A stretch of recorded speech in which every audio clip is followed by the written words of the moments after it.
Hello friends, આજે આપણે બનાવવાના છે નાયલોન ખમણ. એકદમ જાળીદાર, રૂ જેવા પોચા અને એકદમ જ્યુસી બને છે, જે ખાવામાં એકદમ પોચા લાગે છે, ડૂચા ના વળે અને તમારા ખમણ વચ્ચેથી નીચે ના બેસી જાય એ રીતે પરફેક્ટ ટિપ્સ સાથે તમને બનાવતા શીખવાડીશ, જેથી તમારા ખમણ પણ આ જ રીતે એકદમ સોફ્ટ બનશે. તો રેસીપીને પૂરેપૂરી જોજો, જેથી તમારા ખમણ એકદમ પરફેક્ટ જ બને. એના માટે મેં આગળ ઘરનો જ ચણાનો લોટ લીધો છે, પણ તમે પેકેટનો ચણાનો લોટ બેસન લઈ શકો છો. હવે આપણે સૌથી પહેલાં પાણી બનાવવાનું છે, તો અહીંયા આગળ આપણે કપનું માપ લેવાનું છે. તમારી પાસે જે પણ ઘરમાં કપ હોય તો તમે લઈ શકો છો. તો અહીંયા આગળ મેં અહીંયા આગળ 250 ml એટલે કે 1 કપ પાણી લીધું છે અને બીજું આપણે અડધો કપ લેવાનું છે. તો ટોટલ આપણે 250 અને એનું અડધું પાણી લીધું છે, એટલે 1.5 કપ પાણી લીધું છે. અહીંયા આગળ હવે મીઠું લેવાનું છે. મીઠું આ રીતની ચમચી બધાના ઘરે અવેલેબલ હોય જ છે, પ્લાસ્ટિકના ડબ્બા સાથે મળતી જ હોય છે. એમાં 1 ટીસ્પૂન લખેલું હોય, તો આપણે 1 ટીસ્પૂન મીઠું ઉમેરવાનું છે. અહીંયા આગળ દળેલી ખાંડ લીધી છે, જે 4 ટીસ્પૂન લીધી છે અને દળેલી ખાંડની જગ્યાએ તમે આખી ખાંડ પણ લઈ શકો છો. અહીંયા આગળ મેં દળેલી ખાંડ એટલે લીધી છે કે એ જલ્દીથી ઓગળી જાય છે, તો બસ બધું જ આપણે આની અંદર ઉમેરી દેવાની છે. ત્યાર પછી હવે આપણે લેવાના છે લીંબુના ફૂલ. એ લીંબુના ફૂલ નાખવાથી જ આપણા ખમણ એકદમ જાળીદાર બને છે. તો આગળ લીંબુનો જ્યુસ નથી ઉમેરવાનો, લીંબુના ફૂલ જ ઉમેરવાના છે, જે મેં 1 ટીસ્પૂન ઉમેર્યા છે. હવે બધું સારી રીતે મિક્સ કરી લેવાનું છે, જેથી એકદમ સરખી રીતે બધું ઓગળી જાય. તો આ પ્રોસેસ દળેલી ખાંડ છે એટલે એકદમ ઓછો સમય લાગે છે અને ફટાફટ મિક્સ થઈ જાય છે. તો તમે પણ આ જ રીતે કરવાનું છે. બસ તો અહીંયા આગળ સારી રીતે મિક્સ થઈ ગયું છે. અહીંયા આગળ હવે આપણે બેસન લીધું છે, જે ચાળીને લેવાનું છે. વજનમાં 200 ગ્રામ છે અને 2 કપ લીધું છે. જે કપ આગળ બતાવ્યો એના માપથી આગળ 2 કપ ભરીને લીધું છે. થોડું બેસન આની અંદર ઉમેરવાનું છે, જેથી ગાંઠા ના રહે. એકદમ સોફ્ટ અહીંયા આગળ બેટર બનાવવાનું છે. કોઈક વાર બેસન વધારે પાણી લેતું હોય તો તમારે લગભગ 1/4 કપ પાણીનો જ ફરક પડે. વધારે પાણી આની અંદર ના ઉમેરવાનું. એકદમ સરસ ગાઢું બેટર રાખવાનું છે. બહુ પાણી જેવું પતલું પણ ના હોવું જોઈએ અને બહુ જાડું પણ ના હોવું જોઈએ, એ વાતનું ખાસ ધ્યાન રાખવાનું છે. એક સરખી રીતે એને ફેંટવાનું છે. લગભગ મેં આગળ 5-1 મિનિટ જેવું સારી રીતે મિક્સ કર્યું છે, જેથી બેસન એકદમ પ્રોપર એકદમ ફૂલી જાય અને સરખી રીતે મિક્સ થઈ જાય. બસ તો આ સરખી રીતે મિક્સ થઈ ગયું છે. તમે જોઈ શકો છો આ રીતની કન્સિસ્ટન્સી હોવી જોઈએ. ઉપર બબલ્સ દેખાય છે એટલે સમજી લેવું કે તમારું જે બેટર છે ને તે એકદમ સારી રીતે મિક્સ થઈ ગયું છે. હવે એને ઢાંકીને 10 મિનિટ જેવું રેસ્ટ આપવાનું છે. તો હજુ સુધીને ગુજરાતી કિચન યુટ્યુબ ચેનલને સબસ્ક્રાઈબ ના કરી હોય તો સૌથી પહેલાં સબસ્ક્રાઈબ કરી દેજો અને બેલ આઇકનને જરૂરથી ક્લિક કરજો. અહીંયા આગળ હવે આપણે થાળીને ગ્રીસ કરી લેવાનું છે, કેમ કે આપણે સ્ટીમર અને થાળીને એકદમ રેડી રાખવાની છે. જેવો જ આપણે એની અંદર સોડા મિક્સ કરીએ ને તરત જ તમારે એને ટ્રાન્સફર કરવાનું છે. અહીંયા આગળ 10 મિનિટ થઈ ગઈ છે. ફરીથી એકવાર મિક્સ કરી લેવાનું છે અને હવે એકદમ સરસ આ મિક્સ થઈ ગયું છે. તમે જોઈ શકો છો એકદમ પરફેક્ટ એની કન્સિસ્ટન્સી આવી ગઈ છે. હવે આપણે 1 ચમચી સિંગ તેલ ઉમેરવાનું છે.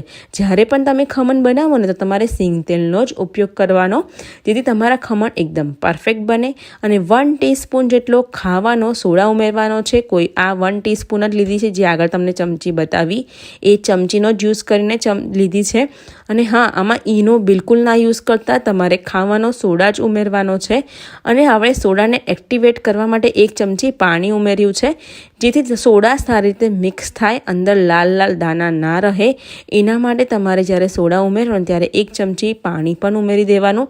અહીં આગળ તરત જ તમે જોશો કે બેટર ડબલ થઈ ગયું છે. જેવું તમે મિક્સ કરશો ને એટલે બેસનનું જે બેટર છે એકદમ પરફેક્ટ ડબલ થઈ જશે અને એક જ દિશામાં એને ફેંટવાનું છે. જેવું જ મિક્સ થઈ જાય એટલે તમારે એક મોટી થાળીમાં ટ્રાન્સફર કરી લેવાનું છે. બધું જ અહીંયા આગળ મેં ટ્રાન્સફર કરી દીધું છે. તમે 2 થાળીમાં પણ ટ્રાન્સફર કરી શકો છો. બસ તો હવે તરત જ તમારે એને સ્ટીમરમાં મૂકી દેવાનું છે. રાહ નથી જોવાની. તો આ જ તમારે પ્રોસેસ કરવાનો છે. એકદમ સરસ વરાળ આવી ગઈ છે સ્ટીમરમાં, એટલે તરત જ તમારે થાળી મૂકી દેવાની છે. જો સ્ટીમરના ઢાંકણાની ઉપર પાણી લાગ્યું હોય તો તમારે એને નૂછી લેવાનું છે, જેથી આપણા ખમણની ઉપર પાણી ના પડે, એટલે એકદમ ધ્યાન રાખીને બનાવવાના છે નાયલોન ખમણ. હવે એને ઢાંકીને 15 મિનિટ જેવું સ્ટીમ થવા દેવાનું છે. ગેસની આંચ મીડિયમ ટુ હાઈ કરી દેવાની છે અને 10 મિનિટ વગર ખોલવાનું નથી, નહીં તો ખમણ નીચે બેસી જશે. એટલે ખાસ ધ્યાન રાખજો. 10 થી 12 મિનિટ થઈ જાય એટલે તમારે એકવાર ચેક કરી લેવાનું. જો કાચા લાગે તો હજુ એને 3 મિનિટ જેવું થવા દેવાનું છે. તો અહીંયા આગળ 12 મિનિટ જેવું થઈ ગયું હતું તો મેં ઢાંકણ ખોલ્યું હતું. અહીંયા આગળ તમે જોશો કે ખમણમાંથી ચપ્પુ એકદમ ક્લીન આવે છે, એટલે કે નાયલોન ખમણ એકદમ પરફેક્ટ થઈ ગયા છે. તો આને હવે ઠંડુ થવા દેવાનું છે. ત્યાં સુધીમાં આપણે એક વઘાર તૈયાર કરી લેવાનો છે, જે નાયલોન ખમણ માટેનો બનાવવાનો છે, જે પાણીવાળો બનાવવાનો છે. એના માટે પહેલાં એક કડાઈની અંદર 2 ચમચી તેલ મૂકીશું. તેલ જેવું જ ગરમ થઈ જાય એટલે આપણે 1.5 ચમચી રાઈ ઉમેરી દેવાની છે. રાઈને થવા દેવાની છે. નાયલોન ખમણમાં થોડીક વધારે આગળ પડતી રાઈ હોય છે, તો અહીં આગળ મેં 1.5 મોટી ચમચી રાઈ થઈ જાય એટલે હવે આપણે ચપટી હિંગ ઉમેરી દઈશું. ત્યાર પછી અહીંયા આગળ હવે ગેસની આંચ સ્લો કરી દેવાની છે અને લીલા મરચાં ઉમેરવાના છે, જે 3 લીલા મરચાંને મેં સમારીને ઉમેરી દીધા છે. તીખા મોરા તમે તમારા ટેસ્ટ પ્રમાણે કરી શકો છો. મરચાં જેવા સાંતળી જાય પછી એની અંદર હવે પાણી ઉમેરવાનું છે. તો પાણી આગળ મેં અડધા કપથી થોડુંક વધારે એટલે કે 3/4 કપ જેટલું પાણી લીધું છે. આ પ્રોસેસ થોડુંક ગેસ સ્લો કરીને કરવાનું, નહીં તો એ છાંટા ઉડે છે. તો બસ સરખી રીતે મિક્સ કરી દેવાનું છે. હવે આપણે પાણીના ભાગની ખાંડ ઉમેરવાની છે. તો અહીંયા આગળ 2 મોટી ચમચી ખાંડ ઉમેરી દઈશું અને ચપટી મીઠું પણ ઉમેરી દેવાનું છે, જેથી પાણી આપણે ઉમેર્યું છે એટલે ટેસ્ટ એકદમ બેલેન્સ થઈ જાય. બધું સારી રીતે મિક્સ કરીને ખાંડ ઓગળે ત્યાં સુધીને ઉકળવા દેવાનું છે. એકદમ સરસ રીતે આ ઉકળી ગયું છે. તો હવે હું ગેસને બંધ કરી દઈશ. આપણો આ વઘાર તૈયાર થઈ ગયો છે. તો બસ 2 મિનિટ જેવું ઠંડુ થવા દઈશું. હવે આપણે ખમણને જે છે અનમોલ્ડ કરી લેવાના છે. થોડું ઠંડુ થઈ જવા દેવાનું છે.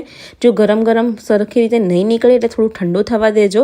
અને જેવા તમે કાપશો ને ત્યારે તમને ખબર પડી જશે કે ખમણ જે છે તે એકદમ પરફેક્ટ બન્યા છે. એકદમ ઇઝીથી આ કપાય છે. ખમણ બિલકુલ તૂટતા નથી. એકદમ સોફ્ટ, એકદમ સરસ આ બન્યા છે. પોચા તમને કાઢીને પણ બતાવી દઈશ. તો આ જ રીતે તમારે ખમણ બનાવવાના છે. એક પણ સ્ટેપ તમારે ભૂલવાનું નથી. તો બસ આ જ રીતે સોફ્ટ અને સ્પંજી ખમણ બની ગયા છે. તો જે વઘાર બનાવીને રાખેલો છે તે આની અંદર ઉમેરી દેવાનો છે. એક ખમણની અંદર બધો વઘાર રેડવાનો છે, જેથી ખમણની અંદર પાણી જશે એટલે ખાવામાં એકદમ સોફ્ટ લાગશે. બસ તો આ જ રીતે હું બધો વઘાર ખમણની અંદર રેડી દઈશ અને ઉપરથી તમારે ફ્રેશ કાપેલા ધાણા ઉમેરી દેવાના છે. તો આ રેસીપી કેવી લાગી નીચે કમેન્ટ સેક્શનમાં જરૂરથી કહેજો. અને હા, વિડીયોને લાઇક અને શેર કરવાનું બિલકુલ નથી ભૂલવાનું, જેથી આવી જ નવી એકદમ પરફેક્ટ રેસીપી તમારી માટે લાવતી રહું. મળીશું એક આવા જ નવા વિડીયો સાથે. ત્યાં સુધીને આવજો.